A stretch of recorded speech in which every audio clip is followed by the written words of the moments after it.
Hi. How are you doing? Fine. You were tearing it up over there, sounding so good, a cappella. That's when you know that you got talent, when you can sing like that with no music, no nothing, and back you up. That's what it's all about. It really is. Now, none of you are new to the business, right? Some of you have worked with Stevie Wonder, Paul McCartney, Soul to Soul. Yep. Yeah. Who's done what? Well, we've all done different vocal sessions, but that's how we started. And obviously, the gospel circuit is where we did most of our training.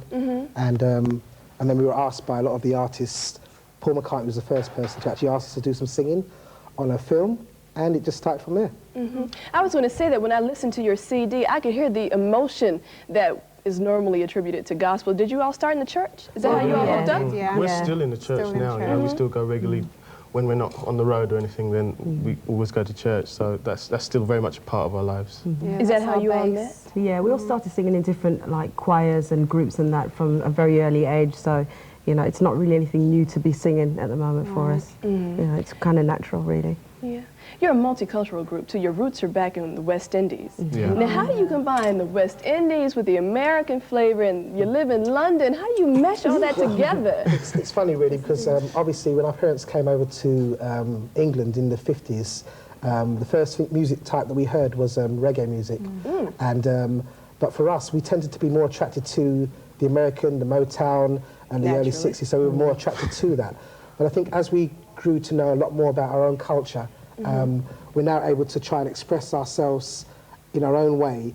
But at the same time, we do feel that we attribute a lot to listen to a lot of the Americans, especially the early great singers. Now, I heard that a lot of current singers like Prince and George Michael are big fans of yours. Who do you like? Oh, one of my favorites is Shaka Khan, the old Sarah Vaughan, Tanya Marie, Tata Vega. Yeah. One of my favorites is Aretha Franklin. She's who I grew up on. Oh, she is the queen. Yeah, she is my queen. Who do you like, Carol?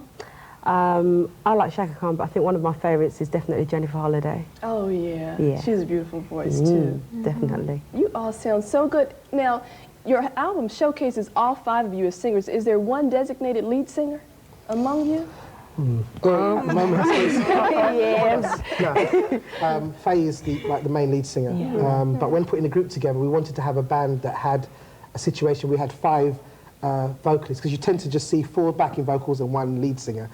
And for a show, it shows a lot of variety, and we're quite competitive, even when we're singing among ourselves. But it's healthy. Healthy.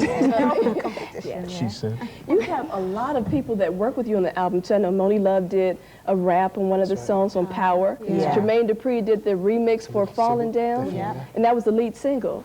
Now, besides that, well, let me see, Falling Down is one of my favorites, but I think my ultimate favorite is Ocean. That is so pretty and inspiring.